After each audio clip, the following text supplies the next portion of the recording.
कहते हैं ना, जिंदगी का अगर सबसे कठिन कोई काम है तो वह है इंसानों को पहचानना। मैंने तो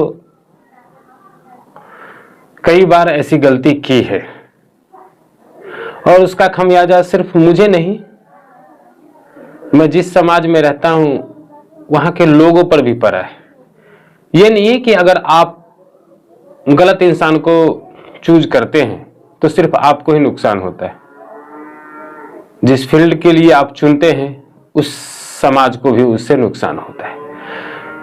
दोस्तों नमस्कार, मैं हूं आपके साथ आशीष आर्यन। आप देख रहे हैं वंदे विहार। अगर फेसबुक पर इस वीडियो को देख रहे हैं तो हमारे पेज को फॉलो करें, यूट्यूब पर देख रहे हैं तो हमारे चैनल को सब्सक्राइब करें। जी हां, मैं बात कर रहा हूं 2025 में होने वाले विधानसभा चुनाव की। आने वाले समय में आप किसे चुनेंगे, चलिए हम उन्हीं के माध्यम से आपको सुनाते हैं उनका क्या कहना है और क्यों सामाजिक कार्यकर्ता से अब सिर्फ राजनीति में आ रहे हैं। चलिए उनके हम वीडियो आपको दिखाते हैं, उसके बाद आप लोग अपना लोगों के सहयोग और साथ से मैं कोशिश करूंगा कि सही तरीके से आपके भरोसे पे खरा उतर सकूं। थोड़ा सा अपने बारे में बताना चाहूंगा। मैं भी आप लोगों के तरह रोजी रोजगार के तलाश में दिल्ली गया था और रेलवे के IRCTC में जॉब कर रहा था। वहां पे कर्मचारियों के साथ बहुत शोषण हो रहा था। उनको एकजुट किया और उनके वेतन बढ़ाने का, समान काम समान वेतन का मांग किया था। 2013 में नौकरी से निकाल दिया गया। उसके बाद भी पीछे नहीं हटा और जनहित याचिका दिल्ली हाई कोर्ट में लगाया। 4 साल लड़ने के बाद नौकरी से निकाला हुआ था। 2017 में पूरे देश के सेंट्रल गवर्नमेंट के कॉन्ट्रैक्ट कर्मचारियों का 42% न्यूनतम वेतन बढ़ा। और तो और अपनी लड़ाई मैं लड़ता रहा। 2019 में CGIT से मैं केस जीत गया, लेकिन उसको सरकार दिल्ली हाई कोर्ट में चुनौती दिया, जहां की मैं अभी भी केस लड़ रहा हूं। आपको बता दूं, चूंकि मैं यहां से हूं तो छुट्टियों में यहां आया करता था। मुझे देवानंद भाई और अन्य साथियों से पता चला कि सहारा इंडिया पटोरी में चल रहा है, जो कि लोगों का पैसा वापस नहीं कर रहा है। जबकि सहारा इंडिया, मुझे जहां तक जानकारी थी, 2015 के आसपास ही बंद हो चुका था। जब यहां आया और जाकर के देखा कि सचमुच में यहां तो सहारा इंडिया का ब्रांच चल रहा है, उसके बाद में छानबीन किया।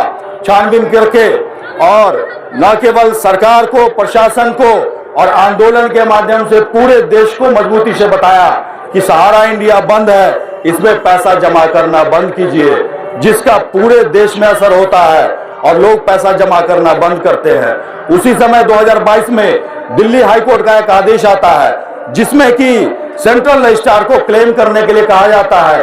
हम पूरे देश के जमाकर्ताओं को फॉर्मेट दे करके सोशल मीडिया के माध्यम से उनको क्लेम करवाते हैं, कैंप लगा के क्लेम करवाते हैं। जिसके बाद अभी 5000 करोड़ सुप्रीम कोर्ट से मिला है, जो कि कुछ लोगों को, यहाँ तक कि 10,000 लोगों में एक आदमी को 10,000 20,000 आया है, जो कि अमित शाह का फेल्योर है। उसके खिलाफ हम लगातार संघर्ष कर रहे हैं। पटोरी में कई बार संघर्ष किया। और तो और आप देखते होंगे, पटोरी थाना से लेकर के अनुमंडल तक जितने भी अधिकारी हैं बस्त हो चुके हैं। आम आदमी जिसको अपने रोजी रोटी से फुर्सत नहीं है, उसको झूठे केस में फंसा दिया जाता है। और तो और अगर आपके साथ कोई चोरी हो गया, कोई मारपीट हो गया, थाना में जाते हैं तो आपका FIR नहीं लिखा जाता है। अगर राशन कार्ड बनाने जाते हैं तो आपसे 2000 लिया जाता है। और तो और जब किसी का कोई एक्सीडेंट हो गया, दुर्घटना हो गया, ऐसे में भी आप थाने पे जाते हैं, आपका मोबाइल खो गया तो 200, 400, 500 रुपया खुलेआम मांगा जाता है। और तो और अभी एक लड़की जिसको कि झूठे मर्डर केस में फंसा दिया गया, वो आवेदन किसी के मार्फत वहां भेजती है तो आवेदन लेने का 10,000 रुपया मांगता है। ये किसकी गलती है? ये हमारी गलती है, क्योंकि हम जागरूक नहीं है, हम अपने अधिकार के प्रति जागरूक नहीं है। अभी कुछ दिन पहले आपने देखा होगा कि बिहार सरकार ने भूमि सर्वे शुरू किया है। उस भूमि सर्वे के बारे में हमने पूरे बिहार को, लोगों को आगाह किया। न केवल आगाह किया, बल्कि यहाँ मीटिंग करके एक प्रोटेस्ट भी किया और सरकार को मांग दी दिया। क्योंकि बिहार सरकार का ये कहना है, वो अपना जमीन साबित नहीं कर पाएगा, और जमीन साबित नहीं कर पाएगा तो आपका जमीन किसका हो जाएगा? तो सरकार का हो जाएगा। तो ये सारी गड़बड़ी लिख करके जो लोग भूमिहीन हैं उनको जमीन दिया जाए। और भी बहुत सारे मांगने हमने सरकार को भेज रखा है। आप दमोह में जो लोग रहते होंगे आपको पता होगा कि आप लोग जो पिन कोड यूज करते हैं वो महनार का यूज करते हैं, जबकि आपका पिन कोड होना चाहिए पटोरी का। अगर गलती से आप आधार कार्ड के लिए अप्लाई कीजिएगा तो उसमें क्या होता है कि अगर आप समस्तीपुर लिखिएगा तो आपका समस्तीपुर का पिन कोड दिखाएगा, वहां पर महनार का नहीं आएगा। तो जो आपका आधार कार्ड मुश्किल से 5 से 7 दिन में आना चाहिए वो 10 दिन में आता है, और गलत कोई पिन कोड लिख दिया तो आपका कोई एडमिट कार्ड आना है तो इधर उधर घूमते रहता है। तो उसके लिए भी हमने मांग उठाया है। और भी बहुत सारी मांगे हैं जो कि हमने यहाँ पे लिख रखी है, जिस मांग को लेकर के पीछे हम काफी समय से संघर्षरत हैं और आगे भी संघर्ष करेंगे। और जैसा कि आप लोगों ने हमें हमारे से उम्मीद लगाई है कि इस बार हम विधानसभा का चुनाव लड़ें, तो मैं यहाँ से आप सभी के माध्यम से सभी को बताना चाहता हूँ कि मैं किसी भी पॉलिटिकल पार्टी का सदस्य नहीं हूँ, ना ही अभी किसी पॉलिटिकल पार्टी से जुड़ा हूँ। और सीधे सीधे मैं जनता की तरफ से अगर खड़ा होता हूँ तो जनता की तरफ से खड़ा होऊंगा और निर्दलीय पार्टी से अपना चुनाव लड़ूंगा, अपना नॉमिनेशन दाखिल करूंगा। जनता के वोट से ही मैं अपने चुनाव में जाऊंगा। और मेरा जो लक्ष्य होगा चुनाव जीतने का नहीं होगा। हम यहाँ पे आपका दिल जीतने आए हैं, आपको जोड़ने आए हैं। हमने बहुत सारा यहाँ पे मांग रखा है जिसके तहत लगातार हम संघर्ष करेंगे, चाहे हम इस चुनाव को जीते या हारे। अगर चुनाव जीतते हैं तो हम और आप मजबूत होंगे और जो भी लड़ाई होगी वो मजबूती से चलेगी। हम कोशिश करेंगे कि जो सहारा इंडिया का पैसा है लोगों को सूद समेत वापस मिले। बिहार सरकार चाहे तो बीपीआईडीएफ के तहत आपका पैसा वापस दिला सकती है। भूमि सर्वे के तहत जो गड़बड़ी बिहार सरकार के द्वारा की जा रही है, आने वाले समय में आप लोग सर्वे में जाएंगे तो एक ही खतियान हो सकता है 2 आदमी के नाम से हो जाए और दोनों आपस में लड़के मरिएगा, उसके बाद वो जमीन सरकार दखल कर लेगी। हो सकता है आपको अभी जमीन से हटाएगी नहीं, लेकिन आने वाले समय में जब उसको सरकारी जमीन घोषित कर देगी तो 20-25 साल के बाद आकर के बुलडोजर चला देगी। आप में से जिन लोगों का जमीन बेलवारी के अंदर होगा और जो लोग रिविजनल सर्वे में भाग नहीं लिए होंगे उनका सरकारी जमीन घोषित किया हुआ है, जिसमें हमारा भी कुछ जमीन है। तो इसीलिए एक छोटा सा नमूना हमने आपको दिया है। इसके साथ ही पटोरी अनुमंडल, Patori block, Mohanpur block, Mohiuddinagar block, उसके अंदर जो भ्रष्टाचार घुसखोरी हो रहा है हम लोगों को जागरूक करके और ये सड़ा बंद कराने की कोशिश करेंगे। और आने वाले समय में पटोरी अनुमंडल में जो आपका कोर्ट बनना है वो उसके परिसर में बनना चाहिए, कोई मालपुर में नहीं बनना चाहिए, ताकि हम पटोरी जाते हैं कोई भी काम से जाए तो हमको अलग नहीं जाना चाहिए। और तो और जो जेल भी बनना है वो भी पटोरी अनुमंडल का जो जमीन है उस पे बनना चाहिए, इधर उधर नहीं बनना चाहिए। कई जो यहाँ के स्थानीय विधायक सांसद हैं वो चाहते हैं अपने एरिया में खींच लेना, लेकिन ऐसा नहीं होना चाहिए, क्योंकि पटोरी अनुमंडल क्षेत्र है, चारों तरफ के लोग पटोरी आते हैं, तो इसीलिए पटोरी में होना चाहिए। और तो और हम लोग जितने भी लोग यहाँ ज्यादातर हैं वो खेती पर निर्भर करते थे।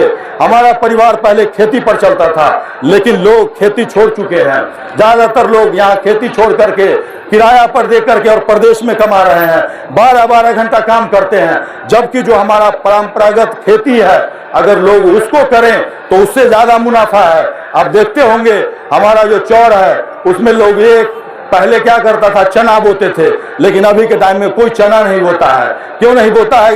क्योंकि अगर एक आदमी बोएगा तो उसका कोई काट लेगा। लेकिन अगर लोगों को जागरूक किया जाए और सब मिलकर के किया जाए तो हो सकता है फिर से हम लोग को खेती से फायदा होने लगेगा।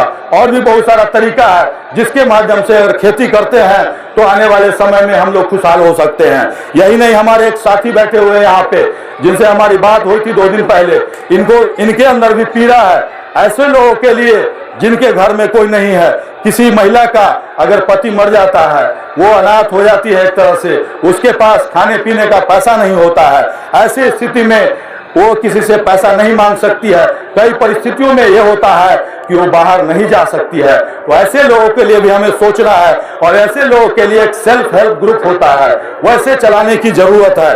अगर हम जीतते हैं तब भी और नहीं जीतते हैं तब भी इसके ऊपर भी काम करेंगे। और तो और थाना के अंदर जो घुसखोरी चल रहा है, फर्जी मुकदमाबाजी चल रहा है, अगर जीतेंगे तो उसको खत्म करेंगे, अगर नहीं जीतेंगे तो लगातार हम उसके ऊपर संघर्ष करेंगे और अभी भी करते आ रहे हैं। हमारे पास कोई भी साथी 12 बजे से लेकर के 1 बजे तक भी फोन कीजिएगा, लेकिन याद रहे आपसी लड़ाई नहीं होना चाहिए। हम तो सभी को यही कहते हैं कि आपस में मत लड़िए, आपस में लड़िएगा इसी का फायदा कोई और उठाएगा, आपस में लड़िएगा विकास नहीं कर पाइएगा। लेकिन उसके बाद भी अगर पुलिस आपको परेशान करती है बिना मतलब का, बिना किसी केस का रात में उठा करके ले जाती है, दिन में उठा करके ले जाती है, तो हमको आप बताइए, हम कोशिश करेंगे, हम आपके साथ खड़ा रहेंगे और जो भी होगा वो आगे करेंगे। यही नहीं, उसके बाद अब देखिएगा कि हमारे जो भी यहाँ पे सहनी साथी हैं, सहनी समाज से जो लोग हैं, इनका ओबीसी आरक्षण खत्म कर दिया था टेक्निकल तरीका से, हमारे सामने आया, हमने उसको छानबीन किया, छानबीन कर करके जहां जहां पिटीशन भेजना था एसडीओ के पास गए, 20-25 लोग इनके साथ ही भी थे, वो भी गए और जाकर के उसको ठीक कराया, जाकर के ठीक हुआ। यही नहीं, एक होता है मत्स्यजीवी सहकारी संस्थान, जो लोग भी यहाँ होंगे सहनी समाज से उनको पता होगा, उसमें मेंबरशिप बंद कर रखा है। मेंबरशिप बंद इसलिए कर रखा है कि जो लोग पुराने मेंबर हैं उनके हाथों में जितना पोखरी है वो है, और अगर जिनको पोखरी मिल भी गया है उसको वो सही तरीके से काम नहीं कर रहे हैं। अगर उसको प्रोफेशनल तरीके से मछली पालन करें तो हो सकता है उनके जो गांव के, उनके समाज के जो लोग हैं बाहर कमाने जाते हैं, एक को पोखरी में हो सकता है 10 आदमी को रोजगार मिलेगा। तो इसके भी काम करने की जरूरत है, इसके लिए लोगों को जागरूक करने की जरूरत है। और तो और महिलाओं के देखिएगा जो फर्जी समूह लोन चल रहा है, फर्जी समूह लोन इसलिए हम कह रहे हैं कि समूह लोन कब होता है, समूह लोन तब दिया जाता है जब समूह बना करके अगर आप छोटा मोटा कोई कुटीर उद्योग कर रहे हैं, जबकि घर में घरेलू महिला को ये लोग लोन दे देते हैं और लोन दे करके उसका शोषण करते हैं, शारीरिक से मानसिक तक करते हैं। ये सबको बंद कराना होगा, नहीं बंद कराएंगे तो आने वाले समय में कोई फांसी लगा लेगा या फिर किसी को कहीं ऐसे जगह बैठा दिया जाएगा जो आप शर्म से बोल भी नहीं पाइएगा। हमने एक फर्जी लोन वाले को पकड़ करके और थाने में बंद कराया था, लेकिन लोगों के जागरूकता की कमी की वजह से वो छूट गया, उसी में से कुछ साथी जाकर के उल्टा गवाही दे दिए। और तो और अब देखिएगा सरकारी ऑफिस हो, अस्पताल हो, इसका व्यवस्था ढीला है, जिसके वजह से जो काम आपका सरकारी अस्पताल में होना चाहिए, अस्पताल में जाते हैं आपको डरा देता है और प्राइवेट नर्सिंग होम में भेज देता है, जिसको टाइट करने की जरूरत है। एक बार टाइट हो जाएगा तो आपको पैसा नहीं लगेगा। आपको पता होगा कि आपके गांव में लोगों ने ये कहा कि अस्पताल आने वाला है, जबकि अस्पताल नहीं है। जो आपका प्राथमिक सेवा केंद्र है उसी के बिल्डिंग का टेंडर हुआ है, तो जो जैसे चल रहा था वैसे ही है। अगर कोई गुमराह करता है तो उसके गुमराह में नहीं आइए, उसके झांसे में नहीं आइए। और तो और इसके अलावा और भी बहुत सारी है, शिक्षा से लेकर के सड़क, बिजली, पानी, जो कि सबको पता है, ये सारा मुद्दा होगा। लेकिन जो मेन मुद्दा होगा सहारा इंडिया का होगा, भूमि सर्वे का होगा। आने वाले टाइम में एनआरसी मोदी जी लाएंगे और एनआरसी मोदी जी लाएंगे तो आपसे पूछेंगे जो इस देश का नागरिक है वो साबित करो। अगर साबित नहीं कर पाइएगा तो आपको देश से निकाल दिया जाएगा।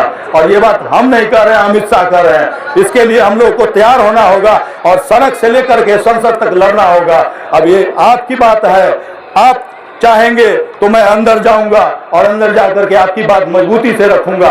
आप नहीं भी चाहेंगे तब भी मैं आपकी बात सड़क पे उठाते रहूंगा और लगातार उठाते रहूंगा। धन्यवाद। आप लोगों ने वीडियो देखा कि कैसे सुरजीत श्यामल जी लोगों के बीच में थे, उन्होंने आपको बताया। कमेंट करके आप जवाब हमें दीजिए, क्या इन्हें 2025 विधानसभा चुनाव में जो मुद्दे लगातार उठा रहे थे उनके साथ ही आगे बढ़ना चाहिए, या अगर आप लोगों का कोई अपना मुद्दा है तो वो भी कमेंट बॉक्स में डाल दें, ताकि यह खबर उन तक पहुंचे और वो सारी मुद्दाएं जो आपकी मुद्दा है वो लेकर लोगों के बीच में जाए।